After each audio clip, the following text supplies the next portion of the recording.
Hey, hello. Balik lagi di channel Spoiler Moon dan kita akan lanjutkan lagi kisah hidup Fang Yuan. Perjalanan Fang Yuan masih panjang. Di part sebelumnya diceritakan tentang Fang Yuan yang membantu tanah terberkati Langya. Di sana dia mendapatkan banyak keuntungan atas tindakan yang ia lakukan. Walaupun sebenarnya yang dia lakukan tidak jauh berbeda dengan apa yang dia lakukan di kehidupan sebelumnya. Hanya ada sedikit perubahan yang Fang Yuan lakukan, dan rupanya itu dapat memberikan dampak yang besar. Lalu sekarang, Fang Yuan sedang berdiam di Gunung Danghun. Dia sedang menunggu event berikutnya untuk mulai bergerak lagi. Dan event yang terdekat adalah gelombang pasang dari Laut Timur, di mana Fang Yuan akan pergi bersama dengan Tai Baiyunseng, lalu kemudian bergabung dengan tim penyerangan dari Hiu Setan. Nah, mari kita sambung lagi kisah hidup Fang Yuan di part 199. Nah, singkat cerita, hari di mana gelombang pasang telah tiba.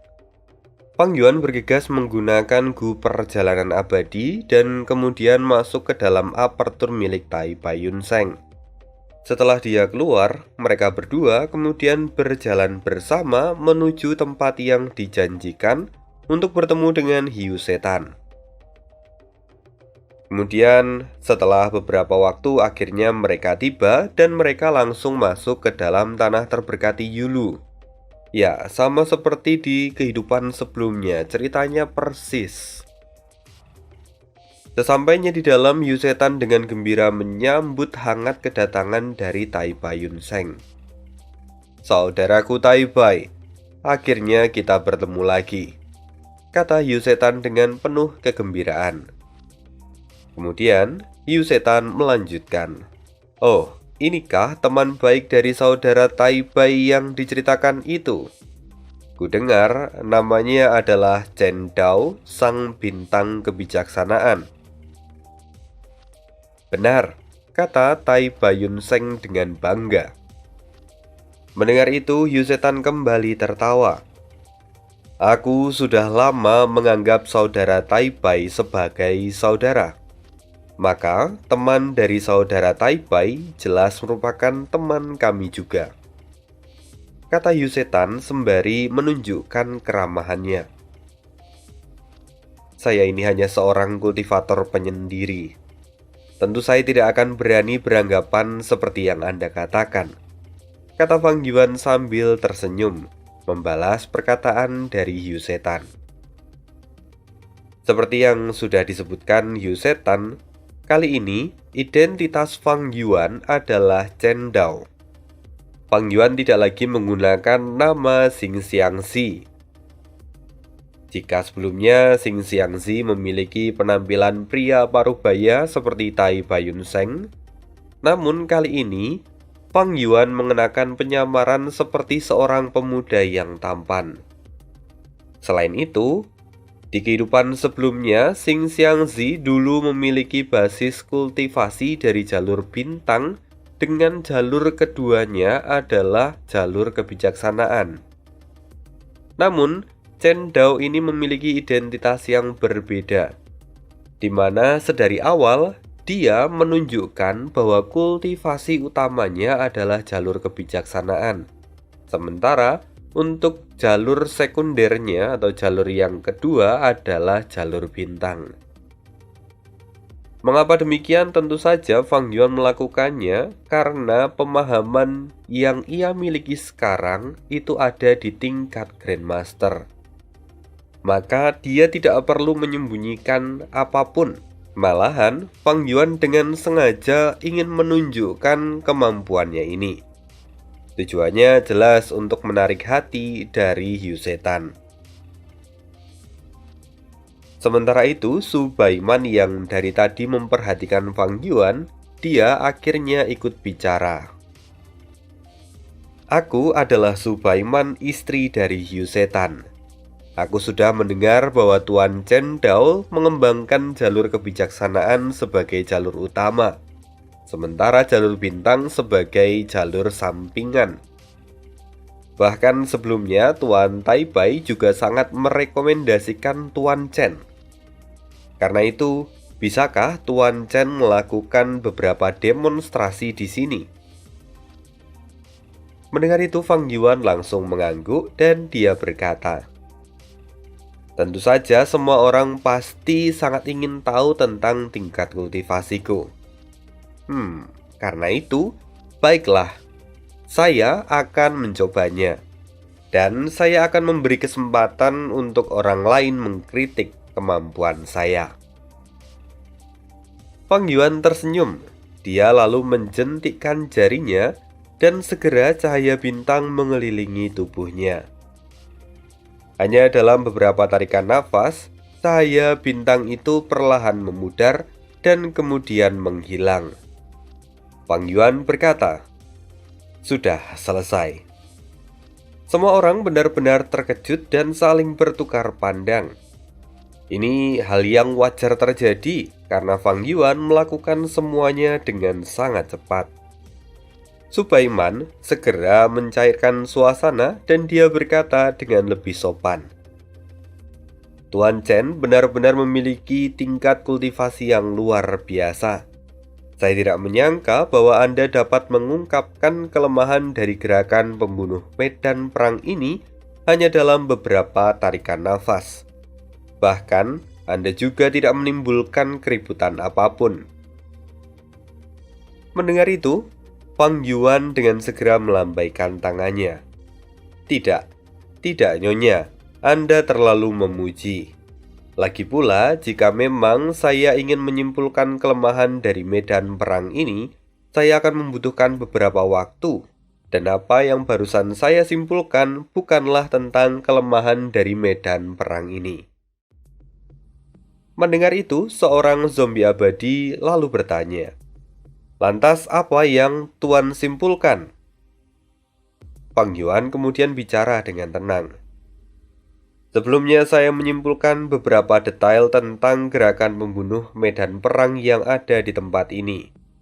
Misalnya, apa yang sedang kita hadapi sekarang adalah gerakan pembunuh medan perang hujan yang membekukan bumi." Mendengar itu, semua orang pun tercengang. Ekspresi dari Yu Setan seketika menjadi masam. Bahkan ada kilatan haus darah yang terlintas di matanya. Namun, karena Fang Yuan itu dibawa oleh Tai Payun Seng, maka dia tidak berani bertindak sembarangan. Sementara Bodan, dia tertawa dengan keras dan berkata, "Chen Dao, apa kau sedang mempermainkan kami? Bahkan tanpa kau melakukan deduksi itu, kami juga sudah tahu tentang nama dari medan perang ini. Jika kau hanya bisa menunjukkan hal semacam itu, maka harus kukatakan bahwa kau itu terlalu berani. Di hadapan Lord Yu Setan dan Lady Subaiman, kau justru bermain-main." Mendengar itu, Subaiman segera melambaikan tangannya. "Tahan lidahmu, Bodan. Aku yakin Tuan Chen hanya bercanda. Dia hanya belum menunjukkan kemampuannya yang sebenarnya." Mendengar pembelaan dari Subaiman, Fang Yuan menggelengkan kepala dan berkata, "Namun Nyonya, memang itulah yang telah saya simpulkan." Mendengar itu, kini ekspresi dari Subaiman benar-benar menjadi gelap. "Sungguh?" Yu Setan pun menyahut. Dia kini terlihat geram. Melihat kemarahan dari Yu Setan, Tai Payun Seng segera menghalangi Yu Setan. Dia berkata, "Tuan, ini salahku. Aku tidak memberitahumu tentang perilaku dari saudaraku Chen ini. Dia memang seperti ini sejak lama. Seringkali dia dengan sengaja hanya memberikan deduksinya dalam rupa potongan-potongan.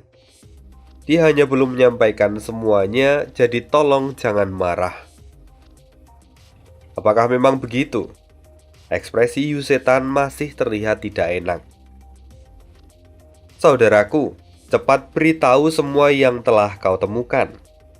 kata Tai Bayun Seng dengan wajah gelisah.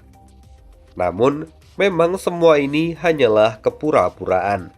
Sejak awal, Fang Yuan sudah men-setting semua ini dan meminta bantuan pada Tai Bayun Seng. Kemudian, Fang Yuan mendengarkan perkataan itu dan Fang Yuan tertawa dengan keras. Baiklah, jika itu yang kau minta, maka aku akan mengatakannya dengan lengkap.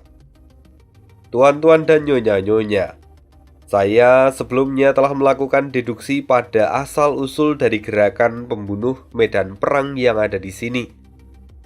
Pertama, seperti yang kita tahu, medan perang ini dikenal dengan nama hujan yang membukukan bumi. Kemudian, di bawah medan perang ini masih ada medan perang yang lain, yaitu medan perang pertempuran jiwa. Lalu ada medan perang labirin 8 pintu, serta yang terakhir adalah medan perang pasukan tidak bergerak. Apa? Apakah semua yang kau katakan itu nyata? Yu Setan pun terkejut. Jika memang benar Fang Yuan bisa melakukan deduksi sampai sejauh itu, maka kemampuannya tidak bisa diremehkan. Apalagi, waktu yang ia gunakan hanya sebentar saja. Ini adalah tingkatan yang sungguh berbeda. Fang Yuan melihat keraguan-raguan pada Yu Setan. Lalu dia kemudian berkata dengan sombong, "Saya telah membuat kesimpulan. Maka tidak mungkin saya salah." Setelah itu, Yu Setan dan istrinya saling bertukar pesan lewat telepati. "Istriku, jika apa yang dia katakan ini benar, maka pencapaiannya pasti tidaklah biasa." "Iya, aku setuju suamiku. Bahkan beberapa jalur kebijaksanaan yang sebelumnya kita bawa kemari saja, mereka mengalami kesulitan hanya untuk menyimpulkan sebagian besar medan perang ini. Namun, dia bahkan menemukan pengaturan tersembunyi di bawah sana." "Benar, aku pun setuju. Tapi kita masih harus melihat apakah dia sungguh mengatakan yang sebenarnya atau hanya bicara omong kosong. Lihat saja, jika sampai dia hanya menipu kita, maka aku pasti akan mencincang seluruh tubuhnya." Namun Subaiman memiliki pemikiran yang berbeda. "Kupikir tidak mungkin dia mencoba menipu kita. Apalagi Tai Bayun Seng adalah orang yang jujur dan dialah yang merekomendasikan orang ini. Ya, semuanya tentu akan terjawab seiring berjalannya waktu." "Ya, kamu benar," kata Yu Setan. Sementara Yu Setan dan Subaiman berkomunikasi lewat telepati, Bodan mencibir, "Chen Dao, kamu sangat pintar. Kau bisa bicara omong kosong seperti itu. Selama kita tidak melewati medan perang hujan yang membekukan bumi, maka kita tidak akan pernah bisa membuktikan bualanmu. Kau benar-benar pandai mempermainkan pemikiran orang lain." Mendengar itu, Fang Yuan tidak mengatakan apapun. Malahan, Yu Setan yang membelanya. "Tuan Chen, tolong jangan tersinggung. Anak ini memang kurang sopan." Yu Setan kini menatap tajam Bodan. Lalu Fang Yuan mengangguk dan berkata, "Tidak apa-apa. Dia memang kasar, tapi apa yang dia katakan itu benar. Bahwa untuk membuktikan perkataanku, kita harus melewati gerakan pembunuh medan perang ini." Tuan Chen sungguh berbesar hati. Aku tidak tahu kenapa, tapi meski sekarang adalah kali pertama kita bertemu, namun aku merasa ada perasaan yang bersahabat dengan Anda. Bahkan jika sekarang belum ada bukti, hati kecilku masih mengatakan kalau aku akan mempercayai Tuan Chen, kata Subaiman sambil tersenyum. Sementara Fang Yuan mendengar itu, dia tertawa dan kemudian berkata, "Aku sudah sering mendengarkan ucapan seperti itu." Ya, ini adalah efek dari gerakan pembunuh wajah familiar yang Fang Yuan gunakan. Dia benar-benar memberikan efek yang menakjubkan. Setelah itu, Yu Setan berkata, "Tuan Chen, kita sekarang terjebak di sini dan tidak mengalami kemajuan selama beberapa waktu. Maka bisakah Anda membantu kami?" Fang Yuan tertawa lagi. "Tuan Yu Setan, kedatangan saya hari ini adalah untuk melakukan hal itu. Tetapi sebelum itu, bukankah kita harus membicarakan tentang remunerasi terlebih dahulu?" Remunerasi itu adalah upah maksudnya. Yu Setan mengerutkan kening. Dia tidak menyangka kalau Fang Yuan akan seberani ini berkata di depannya. Bagaimanapun, Fang Yuan hanyalah peringkat 6. Bahkan di kehidupan sebelumnya, Fang Yuan juga tidak berani bertindak seperti ini. Tapi karena Fang Yuan sudah tahu keadaan dari Yu Setan, maka dia pun berani melangkah sejauh ini. Pada akhirnya, mereka pun mulai bernegosiasi, dan Fang Yuan mendapatkan harga yang layak. Barulah setelah itu, Fang Yuan mulai bekerja. Meskipun saat ini Fang Yuan masih belum memiliki gu pemikiran bintang, tapi dengan tingkat kultivasi serta pengalamannya, dia bisa melewati medan perang ini dengan mudah. Namun rupa-rupanya Fang Yuan sendiri tidak terburu-buru. Dia melakukan semuanya dengan perlahan. Tujuan Fang Yuan adalah untuk mempelajari gerakan pembunuh medan perang yang ada di tempat ini, agar dia nanti bisa membuat versi original miliknya sendiri. Fang Yuan perlahan menghancurkan gu tersembunyi yang tidak memicu jebakan pada gerakan pembunuh ini. Karena itu, kekuatan dari hujan yang membekukan bumi pun menurun dari waktu ke waktu. Melihat hal ini, Yu Setan dan Su Baiman benar-benar gembira. Setelah mereka mengalami kemacetan untuk beberapa waktu, kali ini mereka dapat melangkah lagi, itu menjadi sebuah angin segar. Walaupun setelah beberapa waktu mereka berpikir, Fang Yuan kurang serius dalam bertindak, karena Fang Yuan terlihat mengerjakan semuanya dengan santai.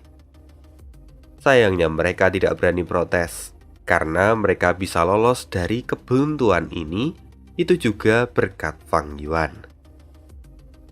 Lalu kemudian setelah 60% medan perang ini terselesaikan, Fang Yuan tiba-tiba berhenti. Melihat hal ini tentu Yu Setan mengerutkan keningnya dan bertanya, "Mengapa Tuan Chen berhenti?"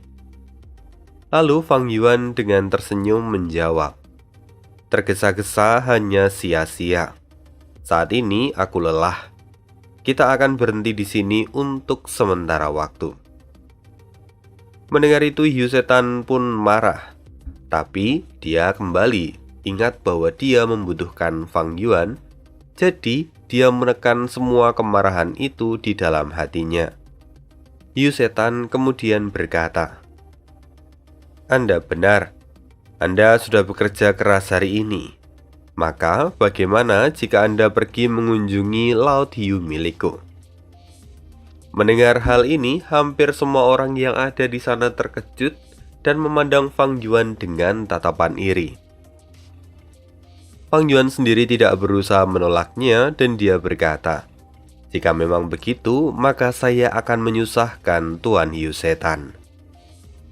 Lalu singkat cerita, ekspedisi kali ini pun diberhentikan dan semua orang kembali ke tempatnya masing-masing. Hanya Fang Yuan dan juga Tai Bayun Seng yang pergi ke Laut Hiu mengikuti jamuan dari Yu Setan. Singkat cerita, sekarang perjamuan makan malam sudah dimulai. Tempat ini benar-benar dipenuhi dengan makanan yang enak dan sambutan yang sangat meriah. Bahkan Yu Setan sendiri mengatur manusia duyung untuk menghibur mereka dengan tari-tarian. Laut Timur sungguh memiliki beragam budaya yang unik serta menakjubkan, kata Tai Bayun Seng sambil memuji. Yu Setan pun tersenyum. Dia kembali melihat ke arah Fang Yuan. Saudara Tai Bai sungguh memuji. Lalu bagaimana menurut Tuan Chen? Tentu, seperti yang dikatakan Tai Bai, bahwa keindahan ini sungguh di luar imajinasi, kata Fang Yuan.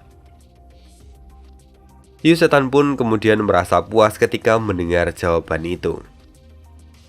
Kemudian tidak lama setelah itu Fang Yuan berkata lagi, sebelumnya saya telah mendengar beberapa hal tentang perjamuan memancing ikan hiu di tempat ini. Sepertinya ada beberapa hiu yang menarik di bawah istana ini. Oh, Tuan Chen benar-benar jeli. Namun semua hiu itu adalah milik suami saya. Saya tidak berani mengambil keputusan tentang hal ini, kata Subaiman sambil tertawa. Yu Setan yang mendengar itu lalu menyahut, oh, jadi Tuan Chen sudah pernah mendengar tradisi ini. Kalau memang Tuan Chen ingin mengambil bagian dalam tradisi ini, maka tidak mungkin aku tidak menyetujuinya. Tuan Chen dapat mengambil hiu apapun yang bisa Anda tangkap.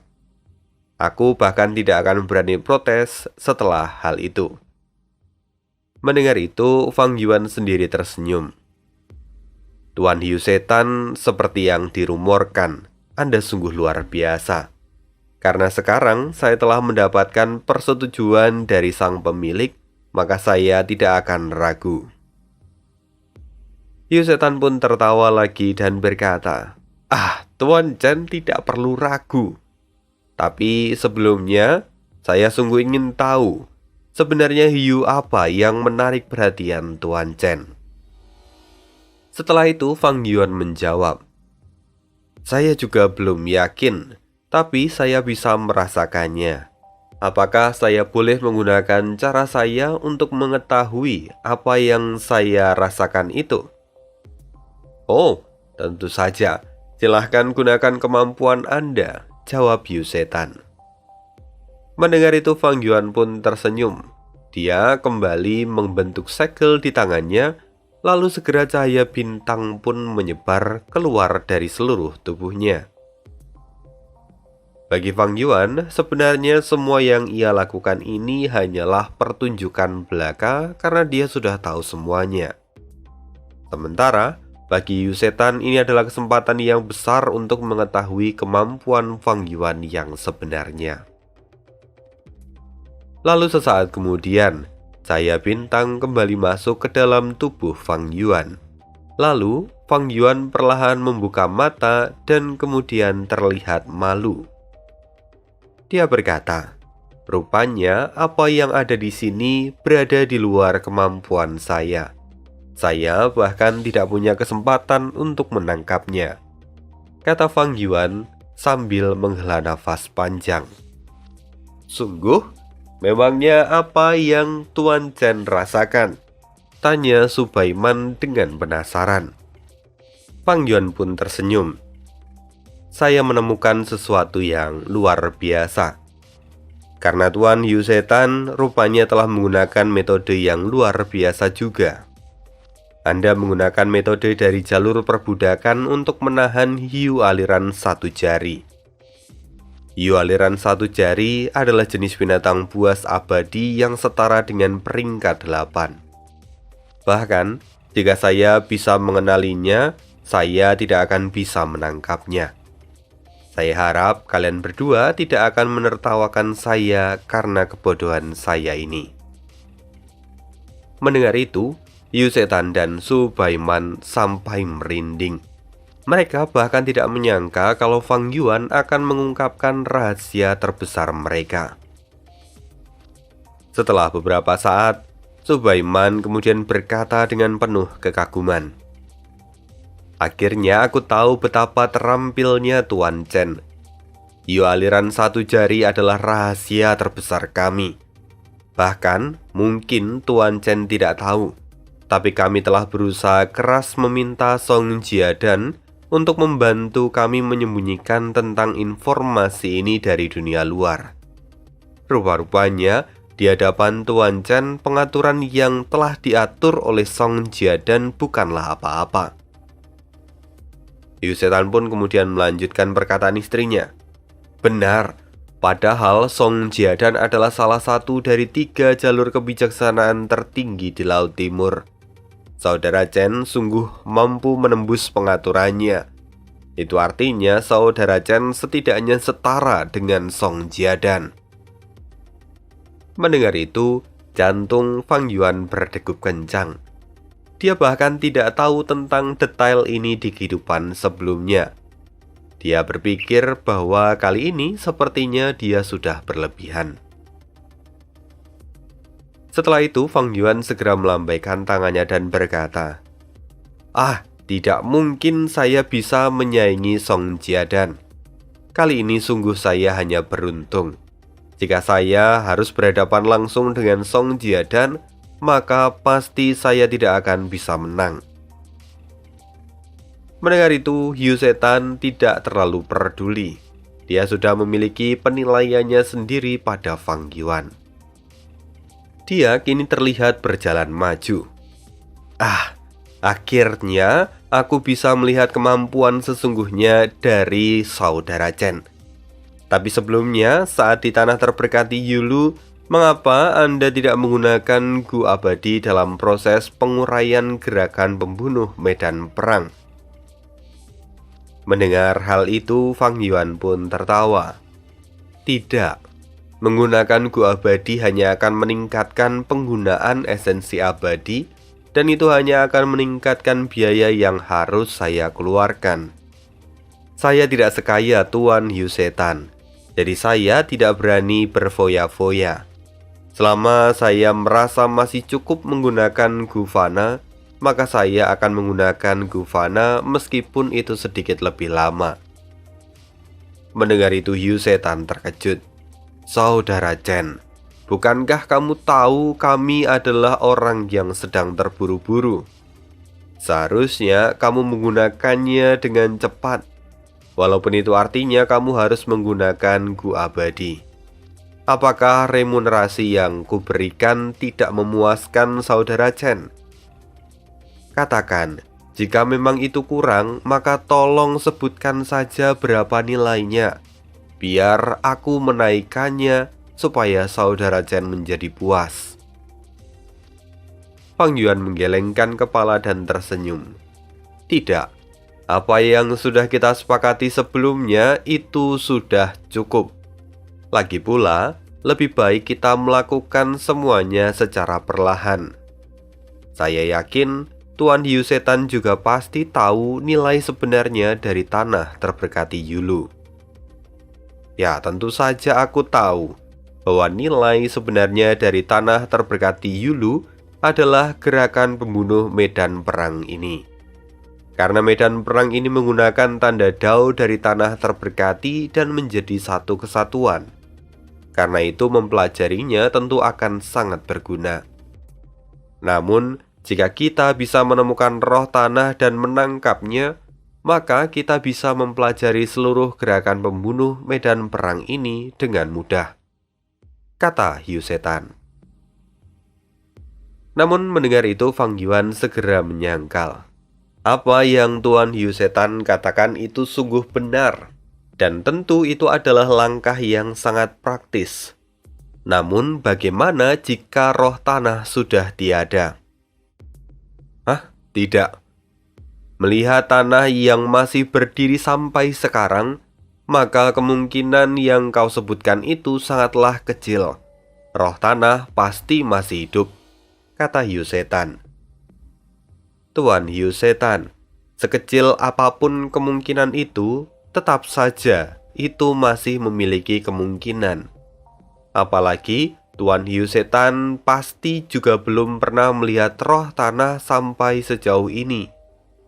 Dengan demikian, cara yang paling aman adalah dengan memperlambat serangan serta memahami semua gerakan pembunuh medan perang yang ada sebelum pada akhirnya mencapai titik terakhir, kata Fang Yuan sambil menghela nafas panjang. Yu Setan mendengar ini mulai naik pitam. Dia terus mendesak Fang Yuan supaya dia bergerak lebih cepat, tapi Fang Yuan bersikeras dengan idenya. Pada akhirnya, hiu setan hanya bisa menyerah. Jika dia melanjutkan perdebatan ini, maka dia takut dia akan kehilangan Fang Yuan. Lagi pula, saat ini hanya Fang Yuan yang bisa memberinya jaminan untuk menyelesaikan tanah terberkati Yulu. Hiu setan sendiri sudah menghabiskan banyak uang. Jika dia gagal pada invasi ke tanah terberkati Yulu, maka dia akan terkena pukulan yang besar dan pada akhirnya dia akan gulung tikar. Karena itu, satu-satunya jalan yang bisa ia pilih adalah mengikuti Fang Yuan meskipun waktunya akan cukup lama. Setelah perjamuan itu, Fang Yuan menerima material abadi yang sudah menjadi kesepakatan mereka di awal. Kemudian, Fang Yuan membawa material abadi itu dan pergi menyempurnakan Gu Pemikiran Bintang. Mereka saat ini beristirahat untuk beberapa waktu, dan Fang Yuan menggunakan waktu ini untuk menyempurnakan Gu Pemikiran Bintang. Dalam kehidupan ini, rupa-rupanya Fang Yuan hanya perlu melakukan 1 kali percobaan dan dia langsung sukses dalam penyempurnaan Gu Pemikiran Bintang. Namun, kalau sebenarnya dirunut, ini bisa terjadi juga karena Fang Yuan sudah memiliki banyak pengalaman dari penyempurnaan di kehidupan sebelumnya. Jadi, ini tidak benar-benar 1 kali percobaan, tetapi Fang Yuan sudah hafal dengan semua tahapan-tahapan dari penyempurnaan Gu Pemikiran Bintang. Lalu, setelah Fang Yuan selesai menyempurnakan Gu Pemikiran Bintang, invasi ke tanah terberkati Yulu dimulai lagi. Sampai saat ini, Fang Yuan masih tetap dengan pendiriannya. Dia melakukan semuanya dengan perlahan. Namun, meskipun begitu, progres mereka benar-benar terlihat dibandingkan sebelumnya. Hanya dalam beberapa bulan saja, mereka kini sudah berhasil melewati gerakan pembunuh medan perang hujan yang membukukan bumi, medan perang pertempuran jiwa, dan medan perang labirin 8 pintu. Bahkan kalau dibandingkan dengan kehidupan Fang Yuan sebelumnya, sekarang progres mereka jauh lebih cepat. Dan selama waktu ini juga, Fang Yuan rupanya telah mempelajari banyak hal dari medan perang yang ada di sana. Setidaknya, pemahaman Fang Yuan terhadap setiap medan perang itu mendekati 90%. Dan dengan bekal pemahaman ini, tentu Fang Yuan bisa menciptakan medan perang original miliknya sendiri. Inilah yang sebenarnya diincar oleh Fang Yuan sejak awal. Alasan kenapa dia tidak mau menggunakan Gu Immortal karena dia mau mendapatkan semua ilmu dari setiap medan perang yang ada di sana. Bagi Fang Yuan, perjalanan ini adalah sebuah keuntungan yang besar. Lalu, singkat cerita, sekarang mereka sudah sampai di medan perang yang terakhir. Dan di titik ini, Fang Yuan mulai menghadapi kesulitan. Medan perang pasukan tidak bergerak adalah yang terakhir, dan medan perang ini melibatkan jalur kebijaksanaan yang mendalam sehingga sulit untuk diselesaikan. Apalagi alasan yang paling mendasar karena di kehidupan sebelumnya, Fang Yuan tidak memiliki pengalaman untuk menghadapi medan perang ini. Jadi, kalau Fang Yuan ingin menyelesaikan medan perang ini, dia masih memerlukan beberapa waktu. Akibatnya, sekarang progres mereka menjadi semakin lambat. Dan untuk sekarang, pada akhirnya mereka memilih untuk mundur. Dan setelah beberapa waktu, pada akhirnya Fang Yuan mengusulkan untuk mundur terlebih dahulu. Kali ini Fang Yuan punya tujuan lain, karena selama periode waktu ini, ada event yang harus Fang Yuan selesaikan juga. Event kedua telah dimulai. Dan event kedua adalah runtuhnya Gua Surga Langit Berbintang. Setelah itu, Fang Yuan kembali ke Gunung Danghun. Dan sekali lagi, dia mendapatkan surat dari He Feng Yang. Tanpa basa-basi, Fang Yuan langsung pergi ke lokasi He Feng Yang. Sama seperti di kehidupan sebelumnya, setibanya Fang Yuan di lokasi runtuhnya Gua Surga Langit Berbintang, saat ini 10 sekte kuno sudah berkumpul semua. Dan singkat cerita, Fang Yuan pun kembali memasuki pecahan Gua Surga Langit Berbintang. Sesampainya di dalam, Fang Yuan langsung melihat danau yang sangat luas di depannya. Danau ini sangat besar, dan aku ingat di kehidupanku sebelumnya, ada seekor ikan naga di tingkat binatang buas kuno yang bersembunyi di dekat pulau kecil di tengah danau. Namun karena aku kehilangan kekuatan diri, sepertinya kali ini akan lebih sulit untuk menangkapnya. Ketika mengingat hal itu, Fang Yuan memilih untuk melepaskannya untuk saat ini. Dia memilih untuk langsung pergi menuju ke pusat tempat ini, ke tempat di mana Feng Jinhuang berada. Dalam waktu singkat, Fang Yuan tiba di daerah alam mimpi. Di sana, Feng Jinhuang telah menunggunya bersama dengan 4 orang Master Gu dari Sekte Afinitas Roh. Fang Yuan, aku sudah lama menunggumu, kata Feng Jinhuang dengan penuh percaya diri. Fang Yuan pun tersenyum. Sebelum aku pergi, aku bertemu dengan ibumu, dan dia memintaku untuk menjagamu. Karena itu, aku akan memberimu sedikit kelonggaran. Tapi tentu kau tahu bahwa ada harga yang harus kau bayarkan. Feng Jinhuang adalah seorang jenius, jadi tentu dia tahu hal ini. Ketika Feng Jinhuang hendak mengajukan penawaran, Fang Yuan lagi-lagi memotong. Jika kau ingin menggunakan metode kebangkitan sebagai pertukaran, itu tidak ada nilainya untukku. Lagi pula, aku tidak memiliki fisik ekstrim. Mendengar itu, Feng Jinhuang terkejut. Dia tidak menyangka kalau Fang Yuan bisa menebak niatnya. Lalu, Fang Yuan memberi saran kepada Feng Jinhuang. Aku mendengar bahwa penelitian dari Sekte Afinitas Roh pada alam mimpi adalah yang terbaik di seluruh benua tengah. Maka, berikan aku resepku dari alam mimpi, dan aku akan memberimu waktu untuk tinggal di sini. Aku tahu kamu memiliki gu sayap mimpi, dan seharusnya kamu tahu tentang beberapa resep dari gu alam mimpi. Mendengar itu, wajah Feng Jinhuang tampak masam. Dia berkata, Fang Yuan, permintaanmu terlalu sulit untuk dipenuhi. Aku memang memiliki gu sayap mimpi, namun nilai dari resep gu alam mimpi terlalu tinggi. Kamu mungkin tidak tahu, jadi kamu meremehkannya. Kusarankan ubah permintaanmu dengan permintaan yang jauh lebih masuk akal. Fang Yuan tidak akan memaksa tentang masalah ini. Lagi pula, dia sendiri juga bisa mendapatkan banyak gu dari jalur mimpi. Dia hanya mencoba memastikan jawaban Feng Jinhuang dan melihat seberapa jauh penelitian dari Sekte Afinitas Roh.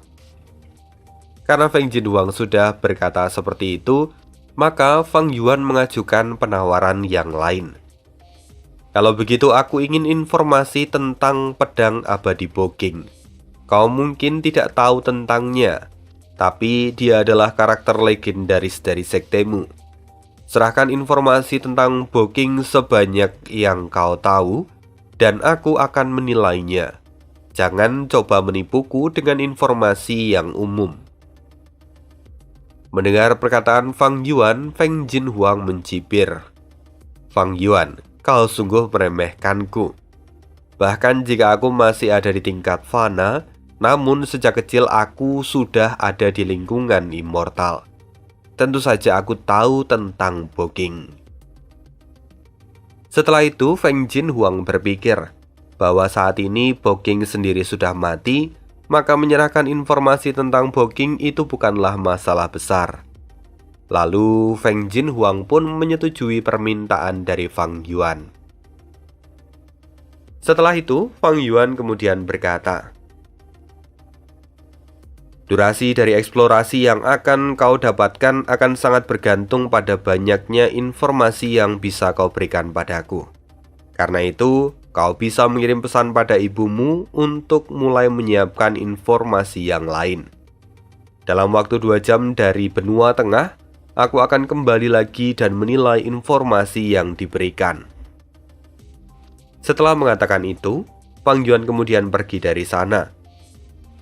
Lalu, Feng Jinhuang segera mengeluarkan gusurat di tingkat immortal untuk mengirimkannya pada ibunya. Dan dalam waktu 2 jam di benua tengah, Fang Yuan sendiri memanfaatkan waktu ini untuk menangkap kura-kura esensi tersembunyi dan rumput abis sama seperti di kehidupan sebelumnya. Fang Yuan juga mengutus para rockman untuk melakukan penjelajahan dan mencari material serta gu yang ada di seluruh tempat itu. Setelah 2 jam dari waktu benua tengah, Fang Yuan pun akhirnya kembali lagi ke tempat Feng Jinhuang. Di sana Feng Jinhuang sudah mendapatkan informasi tentang booking dari ibunya. Lalu Feng Jinhuang menyerahkannya pada Fang Yuan. Melihat semua informasi itu, Fang Yuan tampak puas, dan informasi itu benar-benar mendalam dan tidak diketahui oleh dunia luar. Fang Yuan tampak bergumam.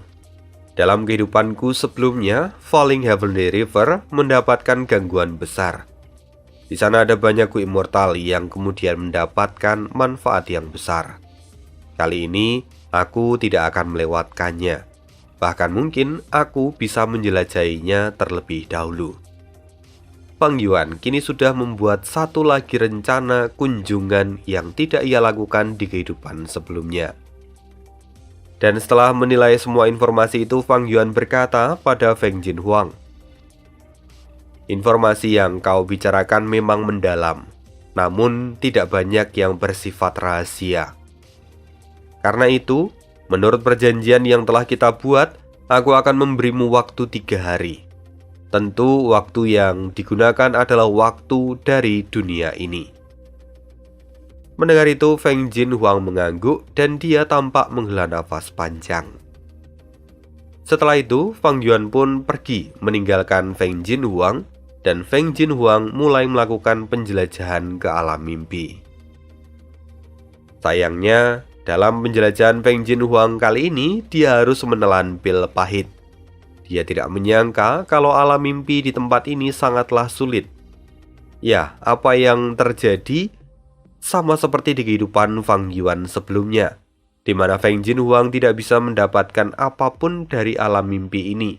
Bahkan dia harus menghabiskan banyak waktu untuk memulihkan luka dari jiwanya. Sementara di saat yang sama, Fang Yuan juga seperti di kehidupan sebelumnya. Dia diam-diam memasuki alam mimpi yang sama dan berhasil melewati bagian pertama dan kedua dengan mudah. Lalu, sampailah Fang Yuan di bagian yang ketiga. Di kehidupan sebelumnya, Fang Yuan hanya sampai di bagian kedua dan ketika itu waktunya sudah habis, dia harus segera pergi. Tapi kali ini, Fang Yuan bisa menyelesaikannya dengan lebih cepat karena Fang Yuan sudah memiliki pemahaman tentang alam mimpi ini. Jadi pada akhirnya, dalam waktu singkat, Fang Yuan memasuki bagian yang ketiga. Dan ketika memasuki bagian ketiga ini, Fang Yuan dibuat terkejut. Karena saat ini di depannya terlihat seorang laki-laki tua yang duduk di samping pohon willow. Dia berkata dengan senyum misterius di wajahnya, "Akhirnya kau di sini." Orang tua itu tidak lain tidak bukan adalah Yang Mulia Konstelasi Bintang. Sosok yang sangat melegenda dalam sejarah dan murid dari Yang Mulia asal primordial. Tanpa sadar, melihat hal itu jantung Fang Yuan berdegup kencang. Menarik. Sekarang apa peranku dalam mimpi ini? Fang Yuan lalu melihat dirinya sendiri dan lagi-lagi dia dibuat terkejut. Sebelumnya Fang Yuan tidak pernah mendengar sesuatu seperti yang ia lihat kali ini. Karena sekarang dia berada dalam wujudnya sendiri. Kenapa ini? Apakah karena alam mimpi ini begitu mendalam sehingga jiwaku sampai tenggelam ke dalamnya? Fang Yuan tampak mengerutkan keningnya dan dia pun menjadi waspada. Namun, Yang Mulia Konstelasi Bintang tiba-tiba berkata, "Jangan takut, mendekatlah dan dengarkan laguku." Setelah mengatakan itu, Yang Mulia Konstelasi Bintang mulai memainkan sitar. Alunan musik itu sangat indah dan menenangkan hati. Kemudian Yang Mulia Konstelasi Bintang pun mulai bernyanyi. Kata-kata yang dinyanyikan oleh Yang Mulia Konstelasi Bintang adalah lagu-lagu yang jatuh dan pahlawan yang sedih, sulit untuk menolak cobaan nasib. Pedang bengkok tenggelam di pasir, naik dan turun dari zaman kuno, gemuruh sungai yang tak henti-hentinya. Sayang, malam spektral membawa jiwa ke dalam mimpi tanpa akhir, di mana seorang bisa beristirahat dengan tenang. Selama musim semi dan musim gugur, tubuh dan pikiran bergeser.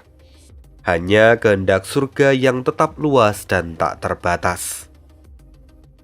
Suara dari Yang Mulia Konstelasi Bintang sangat jernih dan mengalir ke dalam pikiran Fang Yuan. Fang Yuan sendiri mengerutkan keningnya dalam-dalam. Dia merasa bahwa setiap kata-kata dalam lagu ini adalah ramalan yang mengandung makna yang mendalam. Seolah Yang Mulia Konstelasi Bintang sedang berusaha mengatakan sesuatu. Tapi jelas, Fang Yuan tidak bisa memahaminya dalam waktu singkat. Dan setelah lagu itu selesai, Yang Mulia Konstelasi Bintang tiba-tiba memudar dan menghilang. Alam mimpi kini sudah berakhir. Apa yang terjadi? Alam mimpi ini tiba-tiba menghilang? Teriak Feng Jinhuang yang berada di luar alam mimpi. Sementara Fang Yuan sendiri dengan cepat menyembunyikan sosoknya, dan karena itu Feng Jinhuang tidak menyadarinya. Lagi-lagi Feng Jinhuang tampak geram. Apa yang sebenarnya terjadi? Aku bahkan belum menjelajahi bagian ketiga. Bagaimana bisa alam mimpi itu lenyap dengan sendirinya? Feng Jinhuang benar-benar murka. Sementara Fang Yuan kini memikirkan semua yang terjadi di dalam persembunyiannya. Dia samar-samar bisa merasakan bahwa mimpi yang sebelumnya ia alami itu sangat istimewa, dan mimpi itu memiliki semacam makna dan tujuan besar untuk dirinya. Tapi mengapa aku? Fang Yuan bertanya-tanya dan tidak bisa menemukan jawabannya. Selain itu, anehnya lagi, saat ini Fang Yuan bahkan tidak bisa mengingat setiap lirik yang dinyanyikan oleh Yang Mulia Konstelasi Bintang. Sama seperti kita saat terbangun dari mimpi. Kita tahu bahwa kita bermimpi, tapi semakin kita ingin mengingatnya, semakin kita melupakannya.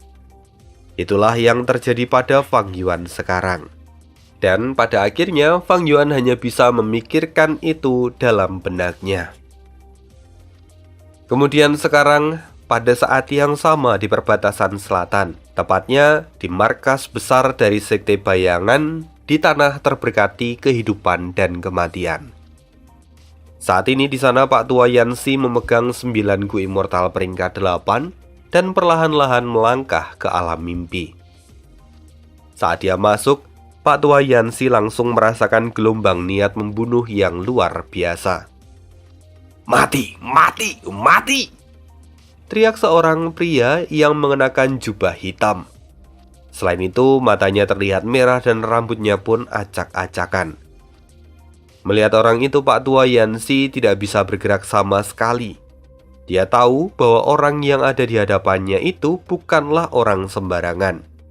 Dia adalah Yang Mulia Iblis Jiwa Spektral. Pak Tua Yansi pada akhirnya hanya bisa menerima serangan dari Yang Mulia Iblis Jiwa Spektral dan dipaksa kembali ke tubuhnya dengan jiwa yang terluka parah. Dia bahkan langsung muntah darah dan ekspresinya benar-benar terlihat pucat. Hanya dari bagian ini saja, kita bisa simpulkan bahwa mimpi yang mulia iblis jiwa spektral bahkan jauh lebih berbahaya dibandingkan dengan mimpi dari yang mulia konstelasi bintang. Padahal, Pak Tua Yansi baru memasuki bagian pertama dari alam mimpi itu, tapi dia sudah dipaksa keluar tanpa bisa melakukan apapun. Bahkan, ini juga bukan kali pertama Pak Tua Yansi mencoba memasuki mimpi yang mulia iblis jiwa spektral. Dan setiap kali dia mencoba memasukinya, dia selalu bernasib sama.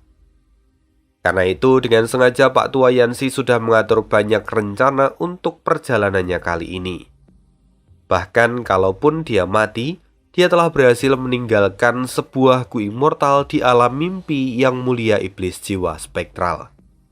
Dan karena sekarang dia telah berhasil, Pak Tua Yansi bahkan mengabaikan luka-lukanya, lalu dia mulai menyuntikkan esensi abadi miliknya ke Gu yang ada di telapak tangannya. Gu abadi ini adalah Gu yang telah disempurnakan oleh Yu Muchun di benua tengah. Gu ini adalah Gu dari jalur aturan dengan nama Gu menjadi nyata. Kemudian setelah Gu ini diaktifkan, Gu ini berubah menjadi kilatan cahaya perak dan terbang ke langit, lalu disusul oleh ribuan Gu fana yang berasal dari berbagai jalur. Ini adalah gerakan pembunuh misterius yang dibuat khusus oleh Pak Tua Yansi. Lalu segera cahaya perak itu melilit alam mimpi milik yang mulia iblis jiwa spektral, dan kemudian alam mimpi itu berubah menjadi kepompong. Ketika kepompong itu terbentuk sempurna, Pak Tua Yansi tampak puas dengan keringat yang bercucuran di kepala. Akhirnya aku berhasil. Sekarang aku hanya harus menunggu sampai waktunya tiba, kata Pak Tua Yansi. Dia kini tampak lemas dan akhirnya terduduk di lantai. Entah gerakan pembunuh apa yang sebenarnya disiapkan oleh Pak Tua Yansi, dan kepompong apa yang sebenarnya saat ini ia buat. Tentu pada waktunya nanti kita akan cari tahu. Dan kali ini memang hanya di-spill sedikit, maka sudah saatnya kita akan kembali lagi ke sisi Fang Yuan.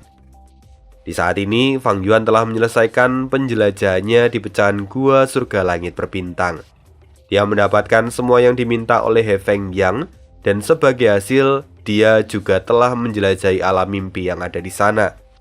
Selama proses ini, pemahaman Fang Yuan dari jalur kebijaksanaan dan jalur bintang juga bertambah. Namun tetap saja pemahamannya masih berada di tingkat Grandmaster. Kemudian, setelah menyelesaikan semua urusan yang ada di sana, Fang Yuan pun kembali ke Gunung Danghun. Kali ini, dia berencana untuk melanjutkan pembuatan dari gerakan pembunuh medan perang yang sudah ia dapatkan referensinya dari tanah terberkati Yulu. Fang Yuan saat ini mengurung diri, dan kita akan update lagi kisah hidup Fang Yuan di part berikutnya. Sekian untuk hari ini, terima kasih dan see you again di next video. Bye.